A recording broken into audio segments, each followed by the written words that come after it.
You've been hearing a lot about the Pomodoro technique. I'm wondering what all the buzz is about. If you've tried it and thought, am I even doing this right? Here's what you should know.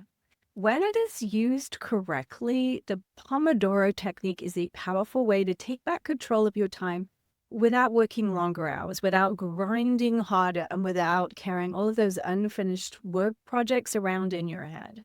And when it's used the wrong way, it just feels like pressure with a timer.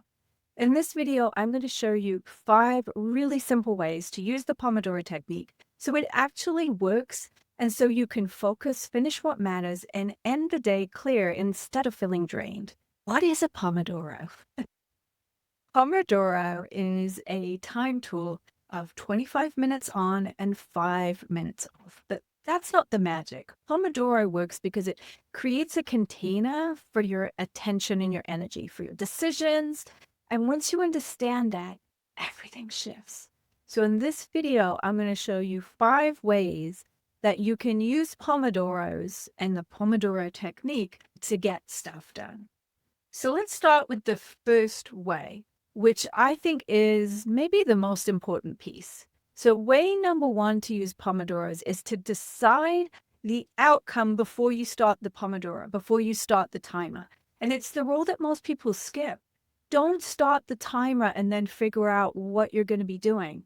Before you press start, you decide, what does done look like for this Pomodoro?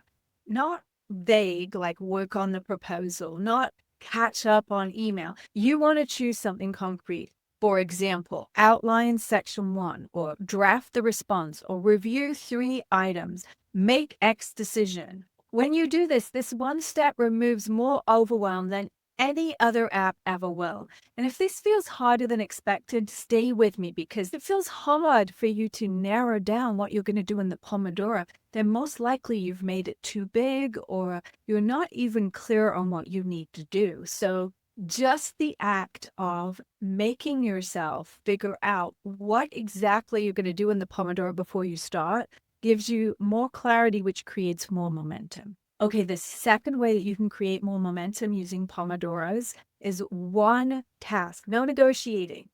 Pomodoros are indivisible. What that means? It means there's no switching between things. There's no multitasking. No, well, I'll just do this real quick, right? If your brain starts hopping around, that's not a problem. That is feedback. It usually means that the task you're doing is too big. It's too vague, or it's not clearly defined.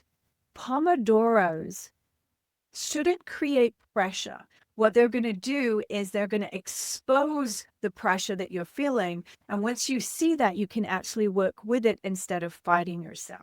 If you've been putting something off and then you decide to make it a Pomodoro, and then you start getting squirming and wiggling around while you're attempting to do that Pomodoro, then it is exposing a deeper problem with the task that you're attempting to do. And although that itself may feel very overwhelming, isn't it better to realize that sooner rather than later?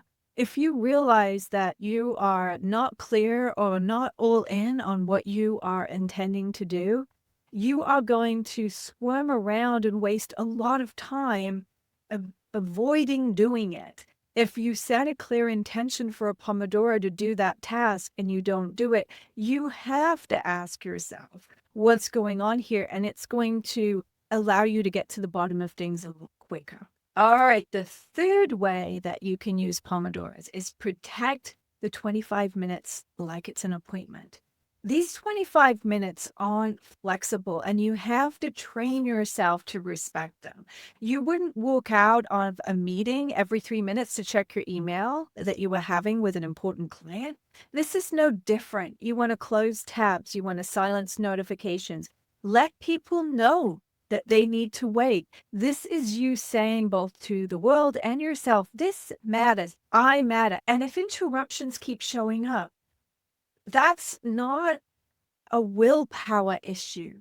That's a boundary issue. And I'll address that more in another video.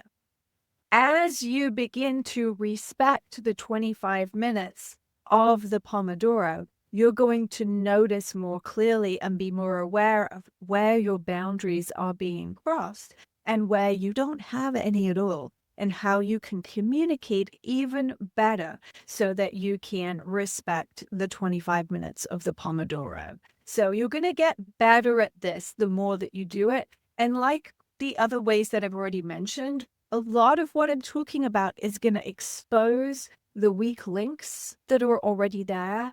Don't feel bad about that. Just embrace the fact that you're being shown where you can strengthen things in your time and your boundaries so that you can create more momentum and more productivity. The fourth way to really create momentum with Pomodoro is to recognize that the break is a reset. It's not a reward. So in between each Pomodoro, you have a 3 to 5 minute break, and it has a job to do. So you don't want to override that. Its job is to reset your nervous system so that you can focus again. So you want to do things like standing up, you want to stretch, you want to hydrate, breathe. Yes, I know you're doing it already, but like more intentionally. Scrolling doesn't restore attention. It's going to fracture you. So no scrolling social media. At the Get It Done weekends, we use Pomodoros to get stuff done together as a group. And in those breaks, we do things like putting on some music and dancing to a song together, taking a walk around the beautiful resort that we're staying at. Sometimes I'll put on some binaural beats so that we can recalibrate ourselves or check in with our bodies and see what we need to eat, what we need to drink. But if you come back from a break and go into a Pomodoro feeling scattered, then that's a sign that you didn't really take a break and the break didn't do what it was supposed to do. You want to make sure you respect the breaks. Otherwise, all you're doing is creating this long push. It's going to feel like a grind. And the beauty of the Pomodoro is the flow of both the focused time and the breaks that come in between it. And oftentimes after 25 minutes, you're going to feel so excited and engaged in what you're doing that you might not want to stop. Stop anyway and recalibrate. Trust me, you're going to get so much more out of the next Pomodoro if you do that. And I want to let you in a little secret. If you're not taking the breaks properly, that's one of the reasons that Pomodoros stop working for people. Once you fix it, your focus is going to get easier and faster and stronger. All right, the fifth and final way to use Pomodoros to make sure that you are creating momentum is to track completion, not time. Stop measuring your day by hours that you worked and start instead measuring using Pomodoros completed. Some days you might have 3 solid Pomodoros. Other days you'll have maybe 6. Both can be super successful if they move the right work forward. So picking what you're going to work on your Pomodoros is an important part of this process. Momentum comes from completing Pomodoros, not the pressure of turning every single minute of your day into a Pomodoro. When you use Pomodoros in this way without the pressure, Pomodoros become a boundary, focused containers for specific tasks, a way to stop overworking, and a way to finish your day with a clear head. This is exactly how I integrate Pomodoros into my daily momentum system. I set them up so my workday has structure, but without feeling too rich. Not every minute is a Pomodoro. You don't need to push harder. You just have to have cleaner focus. Now, if you want help building out your Pomodoros into your weekly schedule, I created a Pomodoro cheat sheet that walks you through exactly how to plan, how to run, and how to review your Pomodoros without overthinking everything and getting lost. You'll find the link to the cheat sheet in the description below. Now, if you've tried Pomodoros before, you want to feel confident you're using it well, you'll want to watch my video, 7 Mistakes to Avoid When Using the Pomodoro Technique next. I made this video to call out the most common issues people run into so that you can avoid them. And I created this whole channel for women in business who want inspiration, momentum, And real strategy, not pressure. If that sounds like you, go ahead and make sure that you subscribe. I add new videos every single week. And keep in mind, you don't need to do everything to move forward.